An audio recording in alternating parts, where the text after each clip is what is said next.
Peter Obi. Now the man we sabi, now the man we know the way. Baba ObiDatti. Now the man we know the way. I beg, make we not allow this opportunity to miss you. Come 2023, 25th February, make every obedient. I beg, make we do more. Whatever we have been doing to make sure say this everybody sensitized, everybody hear the news. Say now the only way to save Nigeria now in the Labour Party, Papa, Mama, and Pikin. Make we tell our people, tell our family, tell our friends. Make we continue to do the work. Make we never tire. Because we cannot allow this opportunity. I don't talk again. Make you not allow this opportunity go like that. Make una hear as they answer question. Make una hear as these people they approach question with sense. They know what they are saying. They know what they are talking about. They are not here to waste people's time. They are here to solve problems. I beg, make I not waste your time. Listen to the town hall meeting where they answer question on security. Make una listen now.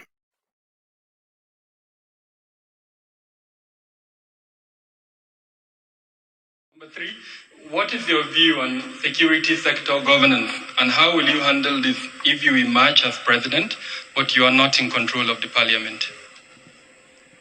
Well, I think the parliament is they too are insecure. Nobody is safe. It's not as if they live in a different country. So I don't think there will be a problem. They are kidnapping senators, they are kidnapping legislators, they are kidnapping president, and everybody just remains to kidnap the president now. Everybody's at risk. Governors are running for cover. So we will not sit down because we are now, anarchy consumes everybody. If they throw a bomb here, it will not spare any of us. Nobody knows who. You might take me and share before the people who came to watch us. So it's important that we start. So when is the problem? It's the problem for everybody. I'm going to sit down and they will see reason in what I'm doing.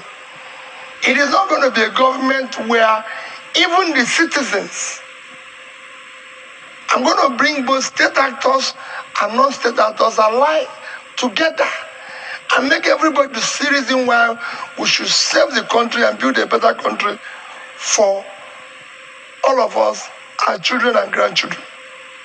Thank you, Excellency. The question on security sector governance, what's your view on that? Well, let me hear your clarification a bit more of what you, because you said you read my documents. Yeah, but you were silent on security sector governance. In other words, there are, I think, about 27 security departments in the country. Part of the challenge at the moment is that they are not working together. Bringing them together and ensuring accountability. I said we'll bring them together,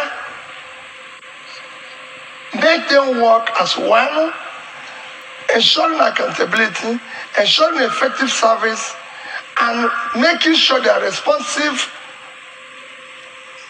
and making sure that there's a clear authority. And if there's any failure, deal with it decisively. Thank you, Excellency. Thank you so much, Mr. Adamu. There is another security expert who is going to be asking question. Is abroad, is Indu Nwokolo of Next Year. Mr. Undu, your question.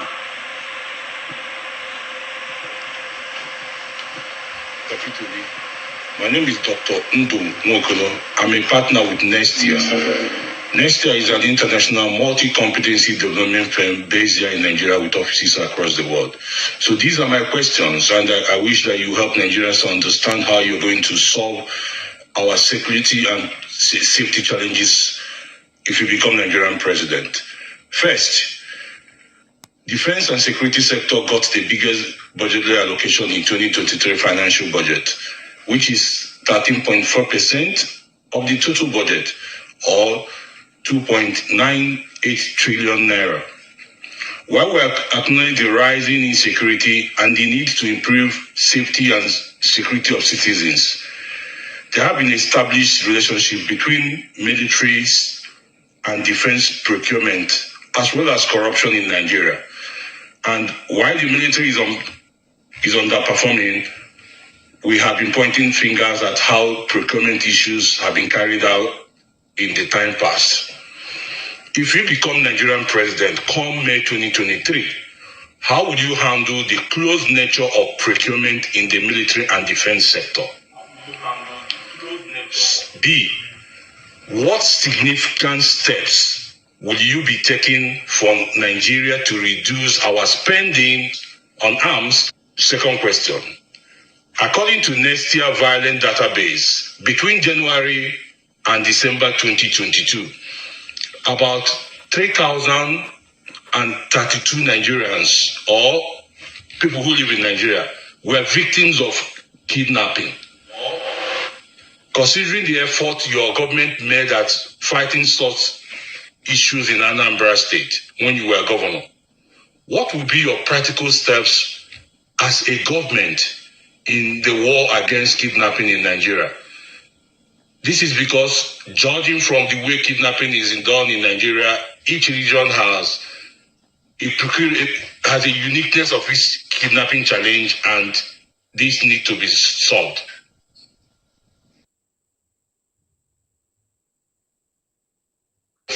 Policing, second-tier policing, which will be different from the federal government policing. Well, let me start with the first thing instead about procurement, if I understand the question clearly.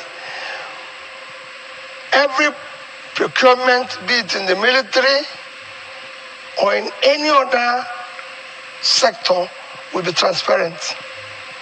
We can no longer allow the military or anybody to operate in a different world because we don't have resources. So we're not going to have resources that people can use to do procurement at their own terms. All procurement must be transparent, and more Nigerians must be transparent, visible, measurable, and we must get value for that procurement. We must be sure that this thing will bring the value added to it. And I assure you that nothing will be under the table, it will be open. On the issue of what we are going to do to stop kidnapping and everything, is that we need to go out to the root of it. We need to involve communities in securing our country. We need to involve communities in securing our country. I give an example, and I'm sure somebody who is here knew a little bit of what I did in Anambra State. We said, listen, this thing starts from the security, from the communities. I invited every single community. We had about 180 communities in Anambra State. Said each of you must set up a security outfit paid directly by government from my office. I paid them, each paid directly by government, bought all of them a pickup, security pickup, other equipment that was necessary. Told the traditional ruler and his thing that I hold you responsible if anything goes wrong in your community.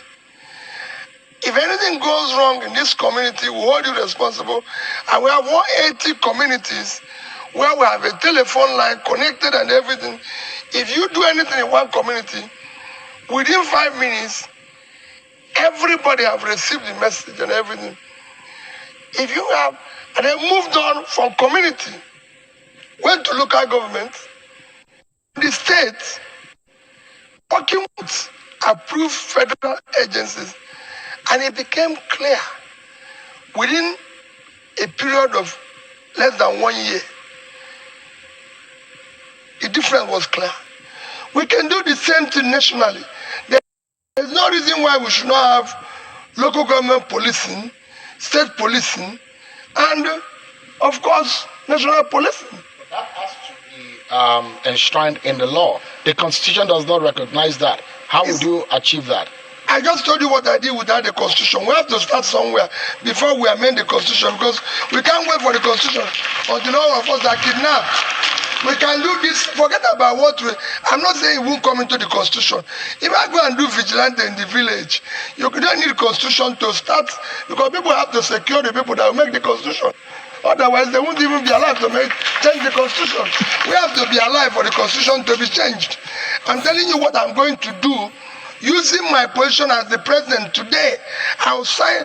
If there's some power for the president, it's not everything that he has to wait. I have to secure the people first. Then we amend the constitution to suit it. Will you be considering the 2014 confab and tinkering with it? Well, that one will come. First is that I must secure the people. Everybody will be alive, including the president. Then we talk about what we are going to implement. I'm not going to wait for anything.